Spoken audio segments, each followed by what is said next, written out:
So, what are the nature and effect of obligations?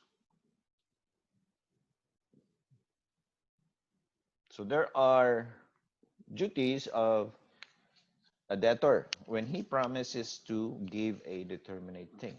For example, after receiving full payment, the seller, if promised to deliver to the buyer a car, just Toyota Innova with plate number ASA 222. So the buyer already paid the car. So the owner of the car promised to deliver to the buyer her car tomorrow. So in this case, the duties of the debtor is number one, preserving the thing due with the diligence of a good father of a family. So remember, there was the degree of diligence which was earlier enumerated. No? There are three types: extraordinary diligence, then diligence of a good father, or ordinary care. This is under Article 1163 of the Civil Code. And the owner or the debtor is also obliged to deliver the fruits of the thing. Now, there are different kinds of fruits: natural, industrial, civil. Natural are fruits which grow on their own, no? Without human intervention. Tubulag iya.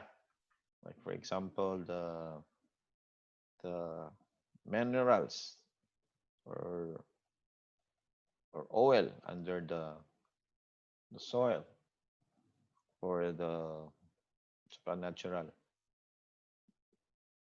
The If ever there's a mango tree that grows in your yard without any human intervention, then the fruits of that mango tree.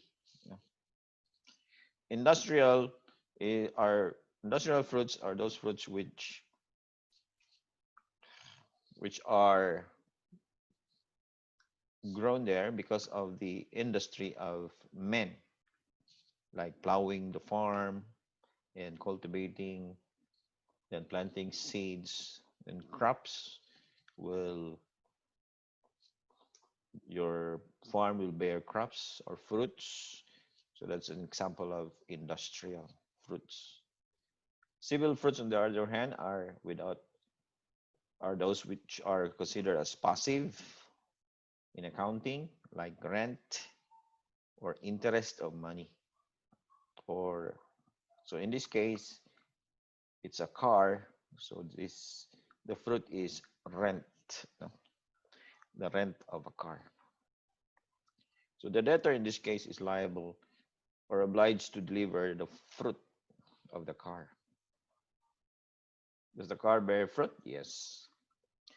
So the third obligation is to deliver its accessions and accessories under Article 1166. What are accessions? Accessions are additions or improvements upon a thing. Example, in a car, air conditioner of a car. How about accessories? These are things joined to or included with the principal or with a thing for the better use or embellishment. So what are examples of accessories? The key of the car, mag wheels or alloy wheels. And the fourth obligation is to deliver the thing itself to the creditor and to pay damages in case of breach, negligence, fraud, delay, or contravention of the tenor of the obligation. So please take note that these things enumerated here, which are breach, negligence, fraud, delay, or contravention of the tenor of the obligation, are causes for damages. No? If a person or a party is found guilty of negligence, fraud, delay, or breach, then he is liable for damages. So again, there are 5 obligations. If the debtor promised to give a determined thing: 1, to preserve the thing due, to deliver the fruits of the thing, to deliver its accessions, accessories, to deliver the thing itself and to pay for damages in case of breach, negligence, fraud, or delay. So what if the debtor promised to deliver an indeterminate or generic thing? So we all know what is a generic thing, diba? As I made an example, a car. A car is a generic thing because it is identified by its species. The species is a car. Another example, I'll give you a chair. That's a generic thing. I'll give you a TV. That's a generic thing. I give you a cell phone. That's a generic thing. When is it determined? If you say, I'll give you an iPhone with serial number 111222333. So that case, it is now a determinate or specific object.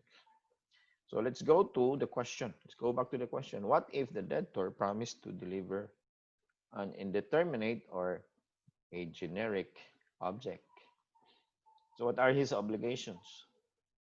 So in this example, May promised to give Angie a high-end smartphone on her birthday.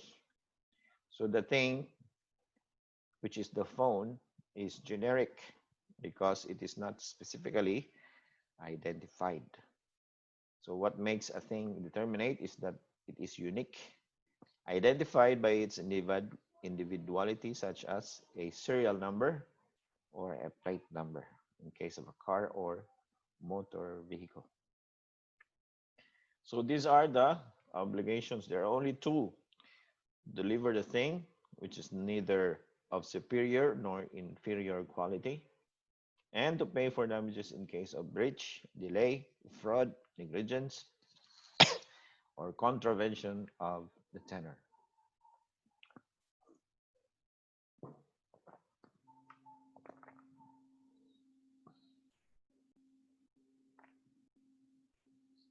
So these cases here for payment of damages, we have already discussed negligence because negligence is quasi-delict, no?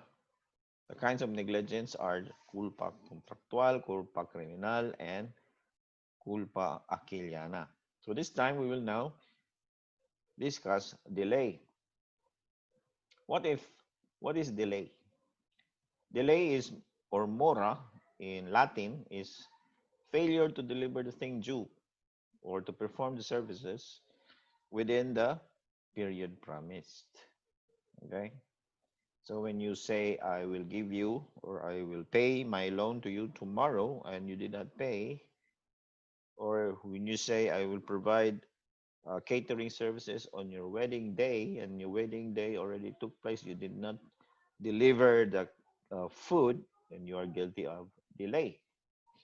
So if the debtor commits the delay, it is known as mora solvendi. If it is the creditor is guilty of delay, then it is mora accipiendi. If both parties are guilty of delay, the debtor and the creditor, then it is called compensatio morae. These are all Latin terms. No? So here we have an example. Go promised to give T an expensive watch on New Year's Day. Expensive watch is a generic subject or object. On January 2, which already past New Year's Day, T demanded from Go the delivery of the watch, but Go never showed up. Question, is Go guilty of delay? The answer is yes. Why? Because there was already a demand made. So let's go to the general rule. The general rule in delay is that it happens from the time the creditor judicially or extrajudicially demands the fulfillment. Judicially meaning in court, extrajudicially outside of court. So when there was the demand made on January 2 by T, then the delay already took place. Because there is the general rule here that no demand made, there is no delay that shall take place. This is the general rule. If no demand is made, no delay shall take place. So no demand, no delay. So there must be a demand, no? Whether judicial or extrajudicial. Are there exceptions to the general rule? Yes. There are three. When the law expressly stipulates or declares, like in payment of taxes, it says that you must pay April 15, on or before April 15. If you do not pay your tax on that day, then you'll be liable for interest because you're already guilty of delay. There is no demand necessary because the law expressly requires you to pay. No? Number two, when the from the nature and circumstance of the obligation. So as I have given an example earlier, if you are a catering company and you agreed to supply the food of a person's wedding, then during the wedding day you did not show up and the food was not delivered, were not delivered, so you are guilty of delay, even without demand. Because from the nature and circumstances of the obligation, you must deliver on that day. Number three, when demand would be useless, as when the obligor has rendered it beyond his power. This is his power to perform. So example, if you promise to, when you are bound to deliver a dog, for instance, the dog's name is Whitey. Unfortunately, Whitey was bitten by a snake and it's already dead. No, on due date, you cannot deliver the dog because it's already died. It's already dead. So in this case, demand is useless. So demand is when demand is useless, then there is no demand necessary to you in order for you to be guilty of delay.